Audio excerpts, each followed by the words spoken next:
नमस्कार, daily line के news file bulletin में आपका स्वागत है और मैं हूं आपके साथ शांभवी प्रभाकर। इस बुलेटिन में हम आपको बताएंगे कांग्रेस पार्टी आज अपने 139वें स्थापना के मौके पर किस अभियान की शुरुआत कर रही है और बताएंगे अयोध्या में राम जन्मभूमि ट्रस्ट की बैठक में किन मुद्दों पर फैसला लिया जाएगा। इसके साथ ही बताएंगे घने कोहरे को लेकर मौसम विभाग ने किन राज्यों में अलर्ट जारी किया है। लेकिन उससे पहले एक नजर डालते हैं आज की हेडलाइंस पर। कांग्रेस का 139वां स्थापना दिवस आज नागपुर में मेगा रैली आयोजित, सोनिया राहुल समेत लाखों कार्यकर्ता शामिल। शरद पवार ने भाजपा पर बोला हमला, कहा राम मंदिर पर राजनीति कर रही बीजेपी।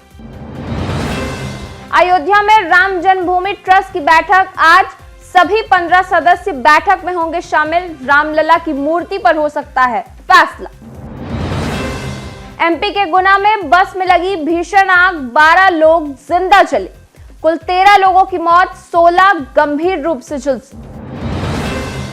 दिल्ली यूपी समेत कई राज्यों में छाया घना कोहरा, यूपी के 32 जिलों में रेड अलर्ट। कानपुर, लखनऊ, मेरठ में 5 से 10 मीटर तक पहुंची विजिबिलिटी। अब बात करते हैं आज की पहली खबर की। कांग्रेस आज यानी 28 दिसंबर को अपना 139वां स्थापना दिवस मना रही है। इस मौके पर पार्टी नागपुर में मेगा रैली का आयोजन कर रही है। इसी के साथ कांग्रेस हम है तैयार थीम के साथ अपने 2024 लोकसभा चुनाव अभियान की शुरुआत करेगी। आयोजन स्थल का नाम भारत जोड़ो मैदान रखा गया है। जानकारी के मुताबिक रैली में कांग्रेस अध्यक्ष मल्लिकार्जुन खड़गे, सोनिया, राहुल, प्रियंका गांधी, 3 मुख्यमंत्री, राज्य पार्टी प्रमुख, पदाधिकारियों और अन्य वरिष्ठ नेता शामिल हो सकते हैं। साथ ही इस रैली में देश भर से पार्टी कार्यकर्ता भी पहुंच रहे हैं। अब बात करते हैं आज की दूसरी खबर की। एनसीपी प्रमुख शरद पवार ने भाजपा पर बड़ा आरोप लगाया है। उन्होंने कहा है कि 22 जनवरी को होने वाले राम मंदिर के उद्घाटन में उन्हें नहीं बुलाया गया है। भाजपा राम मंदिर के नाम पर राजनीति कर रही। पवार ने आगे कहा कि भाजपा के पास लोगों का समर्थन पाने के लिए कोई ठोस आधार नहीं है, इसलिए ऐसा लग रहा है कि भाजपा राम मंदिर का इस्तेमाल करके लोगों को बांटने की कोशिश कर रही है। शरद पवार ने कहा कि यह समझ नहीं आ रहा है कि भाजपा इस मुद्दे को राजनीति के लिए या व्यावसायिक मतलब के लिए इस्तेमाल कर रही है।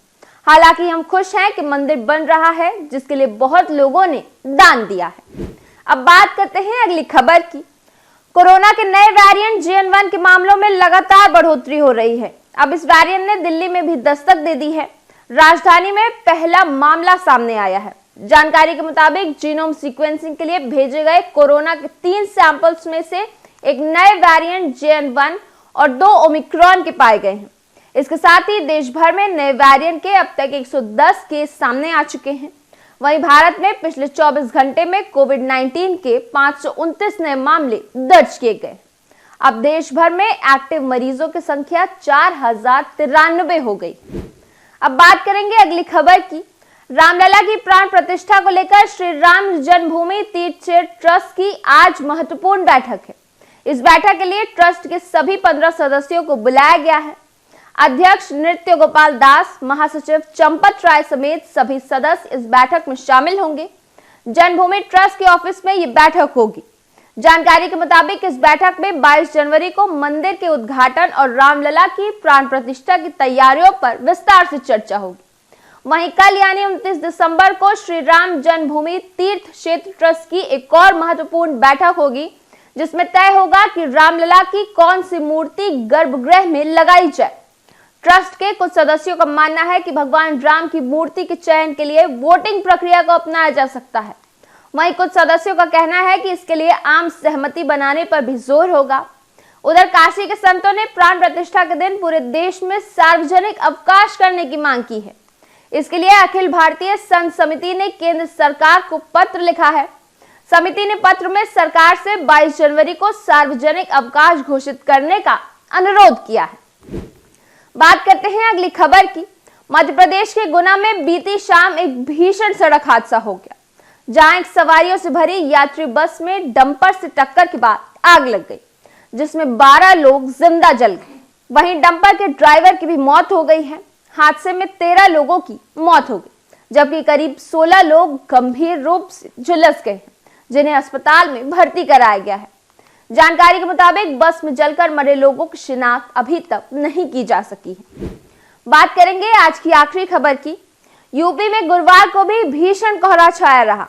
यूपी के कानपुर, लखनऊ, मेरठ और सहारनपुर समेत 32 शहरों में विजिबिलिटी कहीं 0 तो कहीं 5 से 10 मीटर तक पहुंच गई। मौसम विभाग ने घने कोहरे को लेकर अलर्ट जारी किया है। प्रदेश के 32 जिलों में कोहरे का रेड अलर्ट, 13 जिलों में ऑरेंज और 12 जिलों में येलो अलर्ट जारी किया गया है।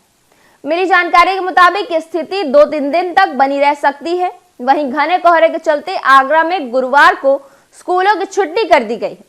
अलीगढ़ में 2 दिन के लिए स्कूल बंद किए गए हैं।